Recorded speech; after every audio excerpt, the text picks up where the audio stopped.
కేసీఆర్ గారి నాయకత్వంలో తెలంగాణ రాష్ట్ర సాధన కోసం ఆనాడు తెలంగాణ రాష్ట్ర సమితి పేరిట పార్టీని స్థాపించి ఈరోజు బీఆర్ఎస్ పార్టీగా 25 సంవత్సరాలు పూర్తి చేసుకున్నటువంటి సందర్భంలో వచ్చే 27వ తేదీ నాడు అంటే ఏప్రిల్ 27వ తేదీ నాడు పెద్ద ఎత్తున భారీ బహిరంగ సభ నిర్వహించడానికి పార్టీ నిర్ణయం తీసుకోవడం జరిగింది. అందులో భాగంగానే ఈరోజు అక్కడ పార్టీ ఏర్పాట్లు బ్రహ్మాండంగా సభ ఏర్పాటు బ్రహ్మాండంగా జరుగుతూ ఉన్నాయి.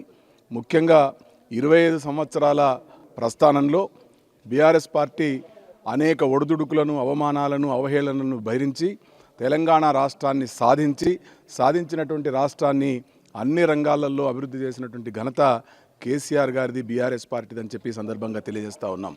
ఏ ఆకాంక్షల కోసమైతే ప్రజలు తెలంగాణ రాష్ట్ర సమితిని ఆదరించిండ్రో ఆ ఆదరించి అధికారాన్ని కట్టబెట్టినటువంటి సందర్భంలో ఈ రాష్ట్ర ప్రజల యొక్క అవసరాలకు అనుగుణంగా తాగునీటిని అందించి అదేవిధంగా ఉద్యోగ నియామకాలు కానీ మరి నిధుల విషయంలో కానీ ఈ రాష్ట్రాన్ని అన్ని రంగాలలో ముందుకు తీసుకెళ్ళినటువంటి ఘనత కేసీఆర్ గారిది, బీఆర్ఎస్ పార్టీది అని చెప్పి సందర్భంగా తెలియజేస్తూ ఉన్నాం.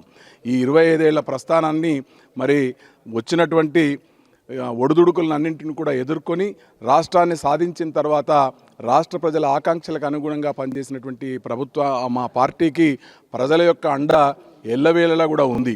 అయితే అనూఖ్యమైనటువంటి పరిస్థితులలో గత ఎన్నికలలో పార్టీ అధికారానికి దూరమైనప్పటికీ ప్రజల యొక్క మన్ననలను తిరిగి పొందడంలో ప్రజలు ఈ పార్టీని ఆదరించడానికి సిద్ధంగా ఉన్నారని చెప్పి జరుగుతున్నటువంటి పరిణామాలను చూస్తే అర్థమవుతూ ఉంది.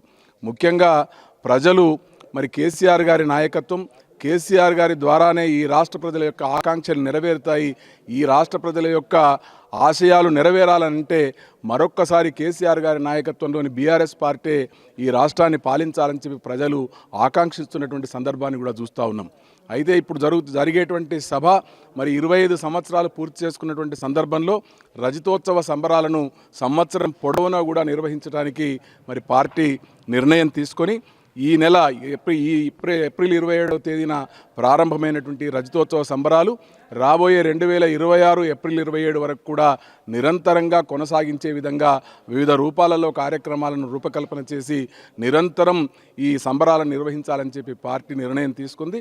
అందులో భాగంగానే మరి రేపు హన్మకొండ జిల్లా ఎలకతుర్తిలో జరిగేటువంటి సభకు లక్షలాదిగా జనాన్ని తరలించడానికి ఏర్పాట్లను కూడా పూర్తి చేసుకున్నాం. నిజంగా ప్రజలలో కూడా ఉత్సాహంగా మేము ఏ గ్రామానికి వెళ్ళినా హరీష్ రావు గారి ఆదేశం మేరకు నియోజకవర్గంలోని ఏ గ్రామానికి వెళ్ళినా ఎక్కడ కూడా ప్రజలు స్వచ్ఛందంగా ముందుకొచ్చి పార్టీ సభను విజయవంతం చేయడానికి, పార్టీని ఆదరించడానికి, ఆశీర్వదించడానికి ప్రజలు సంసిద్ధమై ఉన్నారు. తప్పకుండా పార్టీని విజయవంతం చేస్తాం. రాబోయే స్థానిక సంస్థల ఎన్నికలతో పాటు 3 ఏళ్ల తర్వాత జరిగేటువంటి మరి జనరల్ ఎలక్షన్లో కూడా తప్పకుండా బీఆర్ఎస్ పార్టీ రాష్ట్రంలో అధికారాన్ని చేజిక్కించుకుంటుందని చెప్పి సంపూర్ణమైనటువంటి విశ్వాసం మాకుంది. తప్పకుండా ప్రజల ఆదరణ బీఆర్ఎస్ పార్టీకే ఉందని చెప్పి ఈ సందర్భంగా తెలియజేస్తా ఉన్నాం.